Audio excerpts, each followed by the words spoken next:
أعوذ بالله من الشيطان الرجيم. بسم الله الرحمن الرحيم. الحمد لله رب العالمين. الصلاة والسلام على أشرف الخلق محمد وآله الطيبين الطاهرين. وعجل فرجهم.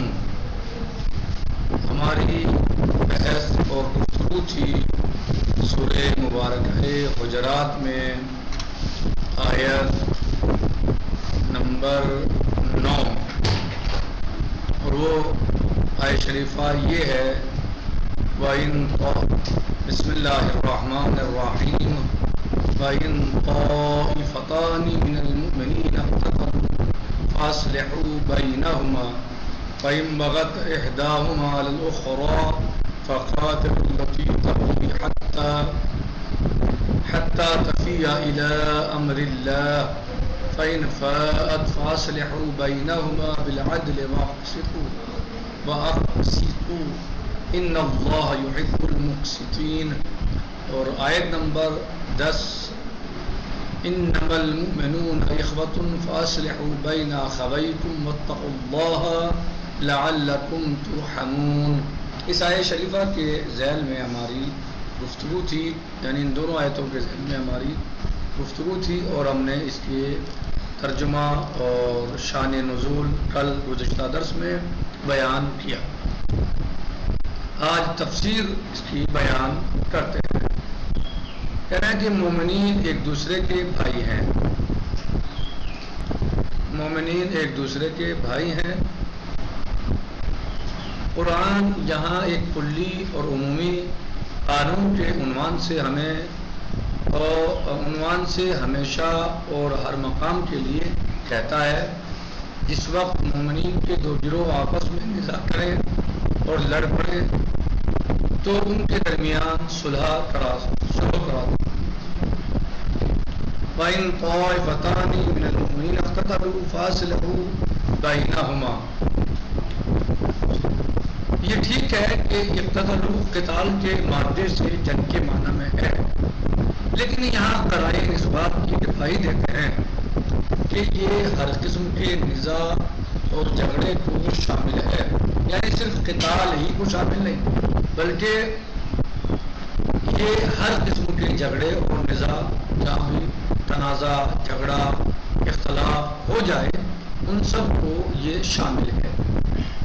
وَإِن طَائِفَتَانِ مِنَ الْمُؤْمِنِينَ اقْتَتَلُوا فَأَصْلِحُوا بَيْنَهُمَا.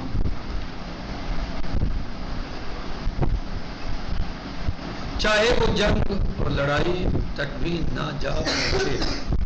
بعض شان نزول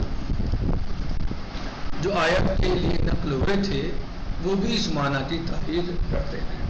جو شان نزول بیان ہوئے ہیں، آیت کے بیان کیے گئے ہیں، نقل ہوئے ہیں، وہ بھی اس معنی کی تائید کرتے ہیں. کون سے معنی کی؟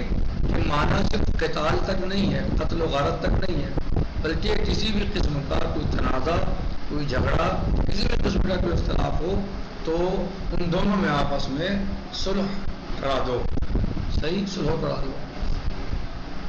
بلکہ یہ کہا جا سکتا ہے کہ اگر لڑائی، جھگڑے اور نزاع کے لیے زمین ہموار ہو جائے، مثلا لفظی تکرار اور کھینچا تانی جو خونی نزاعوں کا باعث بن جاتے ہیں واقع ہوں، تو وہاں بھی اصلاح کے لیے اقدام کرنا اس آیت کے مطابق ضروری ہے.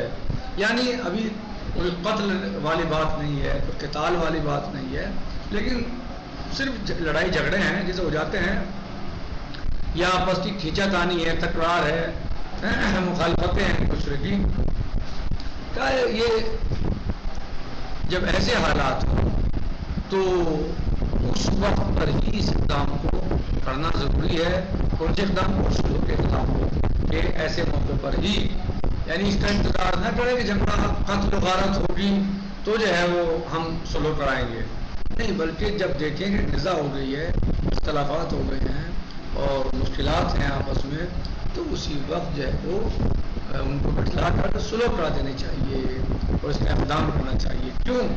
ٹھینچے تانے ہی تو پھر باعث بنتے ہیں قتل و غارت کا، قتال کا، وہ سبب بن جاتے ہیں. شروع میں ایسے ہی ہوتا ہے اکثر و بیشتر، اور بعد میں جائے وہ ماحول جنگ میں تبدیل ہو جاتا ہے. کیونکہ القائے خصوصیت کے طریقے سے اس معنی کو اوپر والی آیت سے معلوم کیا جا سکتا ہے. یعنی خاص نہیں ہے کہ جنگ ہو جب ہی جائے وہ، بلکہ اس کو ہم وسعت دیں گے اس چیز کو، اور اس میں وسعت پائی جاتی ہے کہ یہ نہیں کہ جب قتال ہو اور باقاعدہ قتل و غارت ہو جائے تو جب بھی آپ سلو بنائیں، نہیں، بلکہ اگر آپ دیکھ رہے ہیں کہ مقدمات فراہم ہو چکے، حالات بن سکتے ہیں، آپس میں تنازع ہے، وہ اس کی مخالفت کر رہا ہے، وہ اس کے خلاف ہے تو وہ اس کے خلاف ہے، تو اب حالات خراب ہو سکتے ہیں، ان میں آپس میں جنگ ہو سکتی ہے، لہذا ان کو اب بٹھلا کر سلو کرا دو پہلے ہی.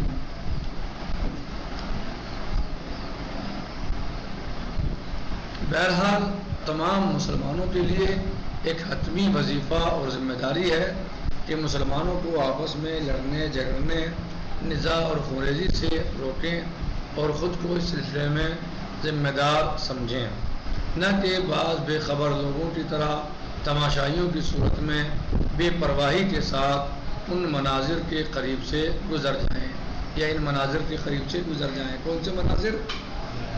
لڑائی جھگڑے کے جو شروع میں ہوتے ہیں، نزاع، اختلاف، صحیح بحث، ان سے ہم جو ہے وہ بس ایسے ہی اپنے تماشائی بن کے گزر گئے، اور پتہ چلا کہ آج وہ کچھ سے تھوڑے سے تھے اور کچھ دن کے بعد وہ قتل و غارت اور خونریزی میں بدل گئے. کہہ رہے ہیں کہ ان مناظر کو دیکھنے کے بعد مومنین کی یہ اولین ذمہ داری ہے.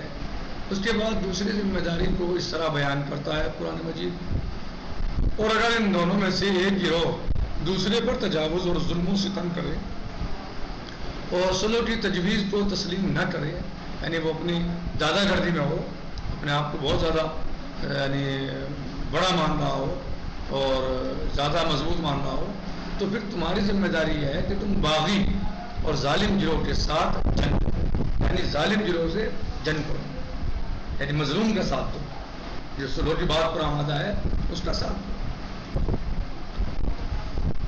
بھلے تو پھر تمہاری ذمہ داری ہے کہ تم باغی اور ظالم گروہ کے ساتھ جنگ کرو، یہاں تک کہ وہ حکم خدا کی طرف لوٹ آئے اور سر تسلیم خم کرے.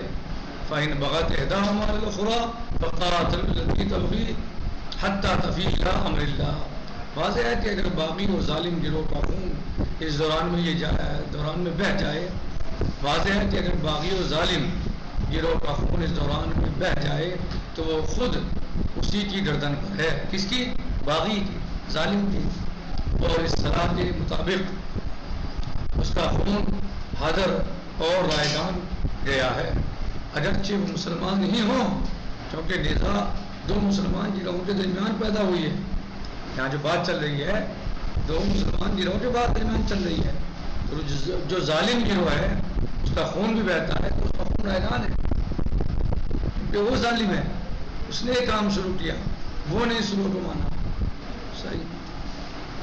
اس طرح سے اسلام نے ظلم و ستم سے روکنے کو، چاہے وہ ظالم کے ساتھ جنگ کرنے کی قیمت پر ختم. بھلے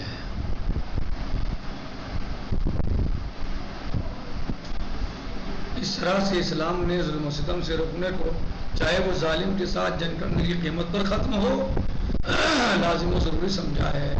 اور عدالت کے اجرا کی قیمت کو مسلمانوں کے خون سے بھی بالا تر جانا ہے. اور یہ بات اسی صورت میں ہے کہ جب مسئلہ صلح و صفائی کے طریقے سے حل نہ ہو. یعنی پہلی منزل سب سے پہلا کام کیا ہے؟ اہم صلح و صفائی کرائیے. آپ نہ ہو تو پھر جو ہے آپ مظلوم کا ساتھ دیجیے اور ظالم کو سبق سکھائیے، صحیح، تاکہ وہ گھٹنے ٹیکنے میں مجبور ہو جائے، صلح پہ مجبور ہو جائے. یعنی اس طرح سے اس کو جو ہے وہ کیجیے تاکہ وہ صلح پر مجبور ہو جائے اور اپنے ظلم اور طغیان اور بغاوت سے باز آ جائے.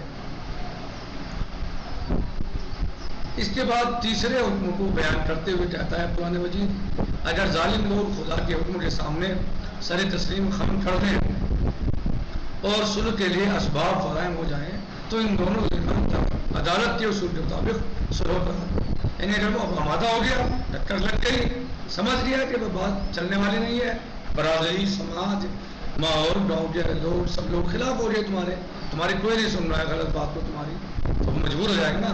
اور اگر آدھے ادھر لگ گئے اور آدھوں نے اس کا ساتھ دے دیا، آدھوں نے اس کا ساتھ دے دیا، تو کیا ہوگا؟ تو قوت مل جائے گی، جہاں مظلوم ہے بے ظالم ہے، صحیح، تو کیا ہوگا؟ نتیجہ یہ ہوگا اس کی حوصلہ افزائی ہوتی رہے گی، وہ صلح پہ مجبور نہیں ہونے کا۔ لہٰذا تم مظلوم کا ساتھ دو تاکہ وہ صلح پہ مجبور ہو جائے، اور جب وہ صلح پہ مجبور ہو جائے تو پھر اس پر کوئی ظلم و زیادتی نہیں ہونی چاہیے، پھر دونوں کے درمیان عدالت کے ساتھ صلح کراؤ۔ یہ نہیں کہ پھر آپ ایک کو زیادہ اور دوسرے کو کم، اور ایک کی مثلا طرفداری کرو اور دوسرے کی اختلافی کر دو، نہیں، بلکہ وہ صلح پہ آمادہ ہو گیا تو اب دونوں کے درمیان جو ہے وہ صلح کرا دو، کہہ کے ساتھ، عدالت اور حق کے ساتھ، یعنی ان میں کسی کے اوپر بھی کسی قسم کا کوئی ظلم، کوئی کسی کی حق تلفی، کوئی کسی کی حق میں کوتاہی نہیں ہونی چاہیے، بلکہ عدالت کے ساتھ اور حق کے ساتھ ان میں آپس میں صلح کرا دو اور ان کو جس کا جو حق ہے وہ حق دے دو۔ کہتے ہیں کہ فَإِنْ فَارَتْ فَأَصْلِحُوا بَيْنَهُمَا بِالْعَدْلِ، یعنی صرف ظالم گروہ کی قدرت کو درہم برہم کرنے پر قناعت نہ کرو، بلکہ جنگ صلح کے لیے زمین ہموار کرنے اور نزاع اور لڑائی کے عوامل کو جڑ سے کاٹنے کے لیے ایک مقدمہ اور تمہید ہونی چاہیے۔ یعنی صرف یہ نہیں ہے کہ آپ ظالم کو کمزور کر دو تو بس یہ کافی نہیں، بلکہ لڑائی کی جڑیں ہیں، جو جھگڑے کی وجوہات ہیں، وہ ختم ہونی چاہیے، وہ ختم ہونی چاہیے اور ان کو بالکل جڑ سے اکھاڑ دینا چاہیے، ان کو ختم کر دینا چاہیے، تاکہ آئندہ بھی کوئی ایسی چیز نہ ہو، تنازع نہ رہ سکے، بلکہ وہ بالکل ختم ہو جائے۔ ورنہ تھوڑے سے یا زیادہ زمانہ تھوڑے سے یا زیادہ زمانہ گزرنے کے ساتھ ظالم جب بھی اپنے اندر طاقت و قوت محسوس کرے گا تو لڑنے کے لیے دوبارہ کھڑا ہو جائے گا، صحیح ہے، اس پہ بھی صلح ضروری ہے۔ کیوں؟ کیونکہ آج ظالم کمزور محسوس کر رہے ہیں اپنے آپ کو، لیکن کل کچھ مہینوں کے بعد، کچھ سال کے بعد اس نے پھر دیکھا کہ میں قوت میں ہوں، پھر لڑائی شروع کر دے رہا ہوں، لہٰذا وہ جڑیں ہی ختم کر دی جائیں، بات ہی ختم کر دی جائے تاکہ دوبارہ وہ قوت میں بھی آتا ہے تو وہ کسی سے لڑنے کی، یعنی یا اس گروہ سے لڑنے کی نہ سوچے اور نئے سرے سے جھگڑا اور نزاع شروع کر دے گا۔ بعض مفسرین نے بالعدل کی تعبیر سے استفادہ کیا ہے کہ اگر ان دونوں گروہوں کے درمیان کوئی حق پامال ہوا ہے یا کوئی خون گرایا گیا ہے جو لڑائی جھگڑے اور نزاع کے پیدا ہونے کا سبب بنا ہے، یعنی نزاع یہ جھگڑا کس لیے ہوتا تھا کہ کوئی اختلافی کا مسئلہ تھا یا کوئی خون پایا گیا تھا جو سبب بنا تھا جھگڑے اور لڑائی کا، تو اس کی بھی اصلاح ہونی چاہیے، ورنہ اصلاح بالعدل نہ ہوگی۔ بھلے